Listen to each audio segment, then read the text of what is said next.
Most people are not living their dreams because of fear, ladies and gentlemen. Fear is the most subtle and destructive of all human diseases. Fear kills dreams. Fear kills hope. Fear put people in the hospital. Fear can age you.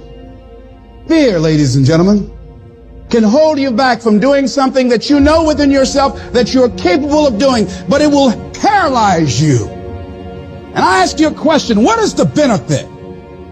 What's the benefit of allowing fear to hold you back? What's the benefit of giving up on yourself, of not stepping out on life and taking life on? What is the benefit for you? What's the plus in that? You got to ask yourself, how long am I going to allow this to hold me back? You cannot let your fear hold you back from your destiny.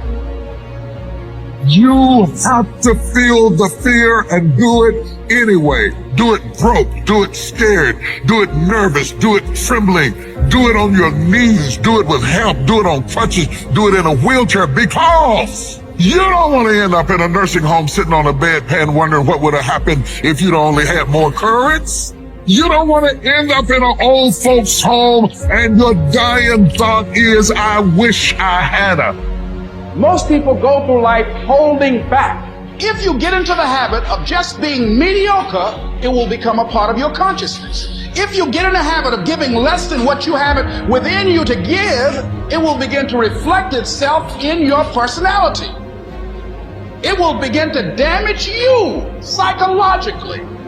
You don't want to be a part of that kind of self-destructive behavior. You want to set some high standards for yourself. There's greatness in you.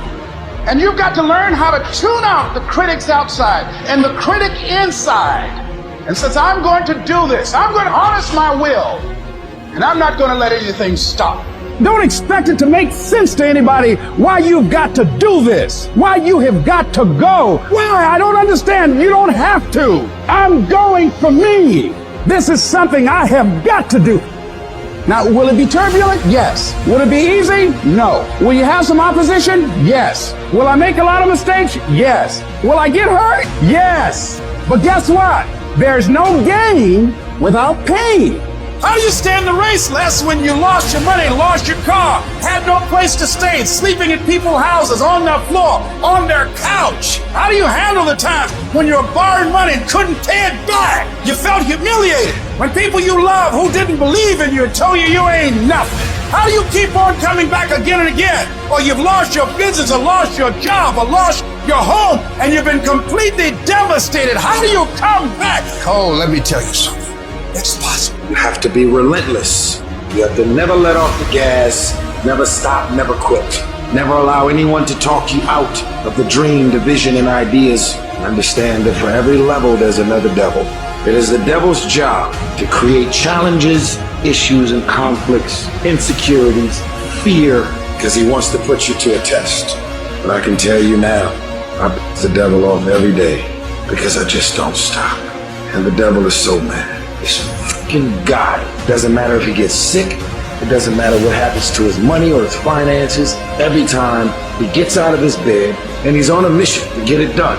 You've got to remind yourself, I know I got what it takes to do this. And it's necessary that you go at it with everything in you, pulling deep down within, challenging yourself. Once you have that belief that's so strong, that overrides the crowds and spleen, the adversities, anything, you welcome that because that right there is supposed to fucking happen. Because without that kind of abuse on you, you will not become the battle-tested, proven champion that holds the title, has the value of the title. You must go through those ends. Hit rock bottom. Your worst hour of despair becomes your best as you get back up. You learn from that. And you continue to put one foot in front of the other. Because what you're going for is what you believe. And when you want it as bad as you want to breathe says, I'm willing to make any sacrifice. I'm willing to go through any pain. I'm willing to go through any suffering. I'm willing to go through whatever it takes. So when I get in there, I guarantee you at the end of it, I won't be the one that surrendered.